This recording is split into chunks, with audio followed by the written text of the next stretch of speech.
À quoi servent les pneus pluie sans déconner en Formule 1? Pirelli a fait un pneu pluie, alors je sais qu'il n'est pas parfait, que voilà, ils n'ont pas encore arrivé à vraiment faire un bon pneu pluie, mais à chaque fois qu'on a une condition pluie en Formule 1, c'est très rare qu'ils mettent les pneus pluie. On a eu un peu l'impression de revoir Spa 2021. Ce week-end est donc le Grand Prix de Belgique, 13e manche 24 de son ancienne Formule 1. Et c'est parti, on parle de ce Grand Prix, de la course au sprint et de la course au dimanche. C'est parti!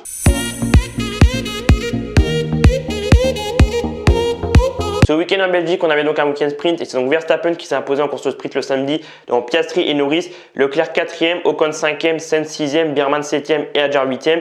Et ensuite pour la course le dimanche, c'est donc Oscar Piastri qui s'est imposé une nouvelle fois cette année devant son coéquipier Norris et Charles Leclerc. On a ensuite Verstappen qui termine au pied du podium devant Russell, Albon, Hamilton, Lawson, Bortoleto, Gasly. Voilà donc les résultats de ce week-end en Belgique à Spa-Francorchamps.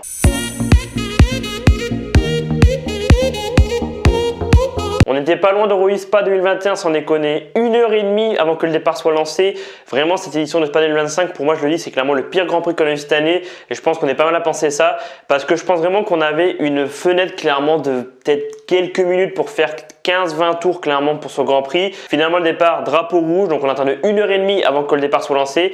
Et vraiment, je trouve que c'est de plus en plus n'importe quoi les Grands Prix sous la pluie, parce que Pirelli n'est pas capable de fournir un pneu pluie qui fonctionne en conditions de forte pluie. Le pneu intermédiaire, toi, il fonctionne, mais quand il pleut énormément, Pirelli, le pneu pluie de Pirelli ne fonctionne pas, c'est pas un bon pneu, ils travaillent encore dessus. Je pense vraiment qu'on aurait pu courir quelques minutes, ensuite ils auraient mis un drapeau rouge et on aurait attendu quelques minutes pour ensuite recourir en pneu intermédiaire, ensuite en conditions secs.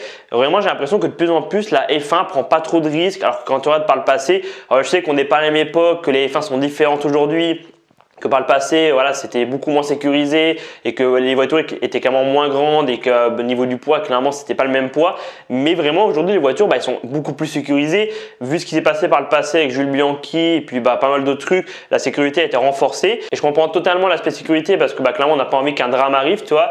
Mais c'est vrai que j'ai l'impression que par le passé, les pilotes, ils y allaient, ils bravaient le risque, ils bravaient le danger. Ça arrivait qu'il y avait des accidents, ça arrivait qu'il y avait des accidents graves. Mais en vrai, aujourd'hui, les F1 sont beaucoup plus sécurisés que par le passé. Ils ont tout fait clairement pour que la F1 soit hyper bien sécurisée. Je dis pas que non plus c'est parfait, que je dis pas que c'est la voiture la plus sécurisée au monde, mais c'est vrai que par rapport au passé, les voitures sont quand même beaucoup plus sécurisées. Et je me dis des fois, j'ai l'impression qu'on dit souvent que c'est les 20 meilleurs pilotes du monde, que c'est les meilleurs pilotes au monde. Pourtant, j'ai l'impression que des fois ils les font passer un peu pour des chochottes. J'ai l'impression qu'il faudrait peut-être un peu les écouter. Des fois, il y en a qui disent que c'est ok. Alors, ils sont pas tout le temps d'accord. Toi, il y a 20 pilotes, il y en a qui vont dire ok, on peut y aller, ok, on peut partir, on peut courir. Il y en a d'autres qui vont dire le contraire, ils vont dire non, c'est pas praticable, il n'y a pas beaucoup de visibilité et tout. Mais j'ai l'impression que des fois on n'écoute pas les pilotes. J'ai l'impression que des fois il faut peut-être les écouter. C'est eux qui sont dans la voiture, c'est eux qui ressentent les choses. Ils savent si la piste est praticable ou non pas praticable avec la visibilité et tout. Et j'ai l'impression qu'on les écoute pas souvent. Là, j'ai l'impression que de plus en plus, les courses sous la pluie, on les verra peut-être de moins en moins.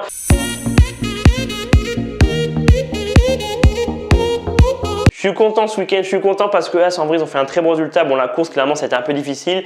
Mais en course sprint, clairement, les qualifications sprint, 5e pour Esteban Ocon et 7e pour Oliver Burman. Et en course, ils finissent 5e et 7e, donc 6 points d'inscarcelle de Haas. Ça leur permet un peu de pas se faire trop décrocher au niveau de la 5e place parce que vraiment, la 5e place, il y a vraiment une grosse lutte, même si là, Williams a un peu creusé l'écart avec ce week-end où ils ont marqué pas mal de points. On va revenir juste après. Mais c'est vrai que je suis très content parce que vous savez que j'adore Haas, j'adore Esteban Ocon, j'adore Oliver Burman.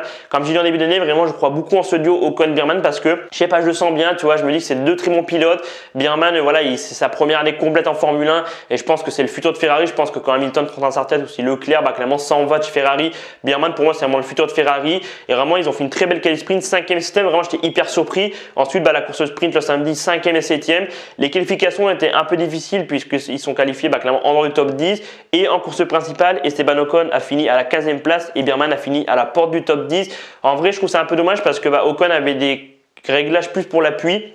Et Biermann, je crois, avait des réglages plus pour le sec. En fait, ils sont allés, ils ont pris chacun une direction, tu vois. Et c'est vrai que, au final, la course a été un peu gâchée parce que, finalement, ils sont pas partis en conditions pluvieuses. Et Esteban Ocon, clairement, ils lui ont mis les mauvais trains de gomme. Clairement, ils lui ont mis un train de gomme usé. Et du coup, il a pas pu vraiment remonter comme il espérait. Donc, en vrai, je pense que la course, clairement, du dimanche, ils auraient pu marquer des points, mais clairement, tout s'est pas goupillé pour qu'ils rentrent dans le top 10.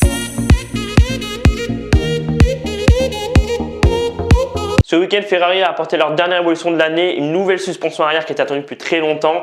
On attendait tous clairement que ça fonctionne et que ça fasse limite la pole et la victoire. Clairement, enfin, il y a beaucoup de personnes clairement qui attendaient que quelque chose se produise. Moi, clairement, ça fait quelques courses clairement que j'y crois plus en Ferrari. Vraiment, enfin, cette année, vraiment pour moi, elle est brouillonne, elle a jeté. Vraiment, et on attendra à 2026. Donc, ce week-end, nouvelle suspension pour Ferrari. En vrai, bah voilà, ça n'a pas brillé non plus. Il faudra voir sur les prochains Grands Prix. Et en soi, je trouve que Ferrari, quand même, ont fait un bon week-end. Ils finissent P3 et P7 en course.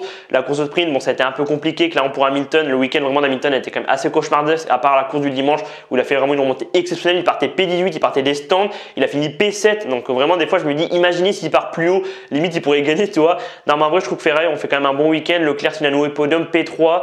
Leclerc, bah voilà, il est plus habitué à la Ferrari. Ça fait des années qu'il est avec Ferrari, donc clairement, il a plus l'habitude de la Ferrari. Donc je pense que cette amélioration, moi, clairement, il l'a dit, ça fonctionne. Même Fred Vasseur l'a dit. Il a dit clairement que ça fonctionnait, mais que bah voilà.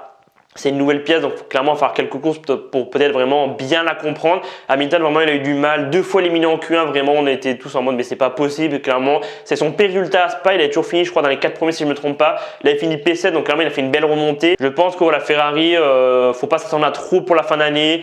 On va dire c'est un peu l'année brouillonne. Je pense qu'on verra plus l'année prochaine en 2026 comment ça se passe pour Ferrari. Et on espère que Ferrari brillera avec Hamilton et Leclerc l'année prochaine.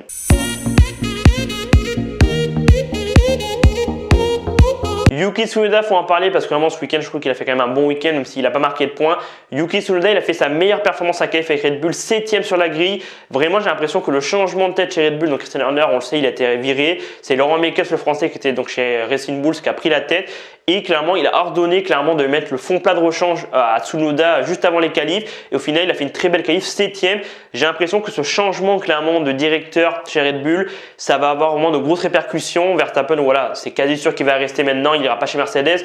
Yuki Tsunoda, clairement, Laurent Mekies le connaît très bien parce qu'il a travaillé avec lui chez Racing Bulls. Donc ouais, vraiment j'ai l'impression que Yuki peut-être qu'il va enfin avoir les mêmes pièces clairement que Verstappen. Christian Horner, on le sait, il avait quand même beaucoup de pouvoir chez Red Bull et clairement il voulait pas trop donner, je pense, à Yuki Tsunoda. Là j'ai l'impression qu'il y a un nouveau souffle clairement qui arrive chez Red Bull, une nouvelle ère qui commence. Et je pense que Yuki Tsunoda va commencer à briller parce que pour moi Yuki Tsunoda c'est un très bon pilote. Quand tu vois ce qu'il a fait chez AlphaTauri, chez Racing Bulls, c'est vraiment un excellent pilote. Et vraiment depuis le Grand Prix du Japon, il est en difficulté, il a marqué très peu de points, il n'a pas signé de podium encore, tu vois. Mais je pense que là, avec Laurent Mekies à la tête de Red Bull, je pense que Yuki, d'ici la fin de saison, il pourrait peut-être signer un podium. Je dis pas que ça va arriver, mais voilà, il a clairement la même voiture que Verstappen. Alors peut-être pas exactement la même voiture que Verstappen, mais clairement il va être plus écouté. Laurent Mekies va clairement faire des trucs pour que Tsunoda clairement arrive à mieux performer. Et vraiment, je pense que voilà, Tsunoda va enfin être libéré, il va être moins en difficulté et tout. Et vraiment, je suis hyper content parce que Tsunoda, pour moi, c'est vraiment un excellent pilote. Et je pense que, il y a eu du changement chez Red Bull. Peut-être que Tsunoda il pourrait garder sa place chez Red Bull l'année prochaine.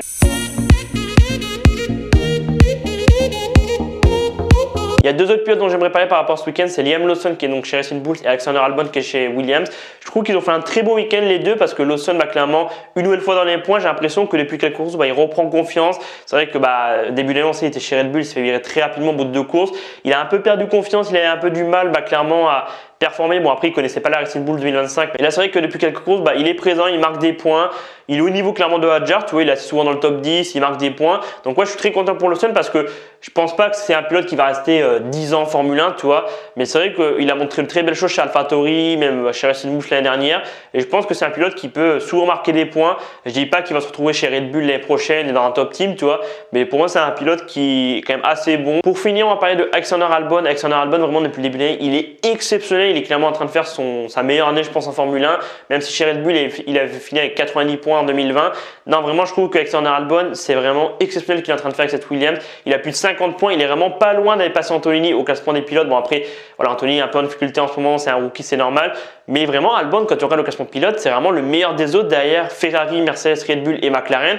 Vraiment, la saison qu'il est en train de nous faire, Albon, il est vraiment exceptionnel. Moi, Albon, c'est un pilote que j'adore, tu vois, depuis qu'il arrive en Formule 1. Moi, j'étais un peu deg qu'il prend la place de Gasly, tu vois, en 2019. Mais c'est vrai que c'est un pilote qui est vraiment très bon. Il a fait 5e en qualification et ensuite il a fait 6e en course. Et en vrai, Albon, il a fait un très bon week-end. Il fait vraiment de très belles courses. Il est plus habitué clairement à la Williams que Carlos Sainz. Sainz, il a un peu plus de difficulté. Un peu comme Hamilton, tu vois, tous les pilotes qui ont changé l'écurie, clairement, ils ont un peu du mal. Ils sont un peu en année d'apprentissage. Albon, il connaît l'écurie. Ça fait des années qu'il y est, tu vois, donc il connaît la voiture. Et vraiment, ça fonctionne super bien.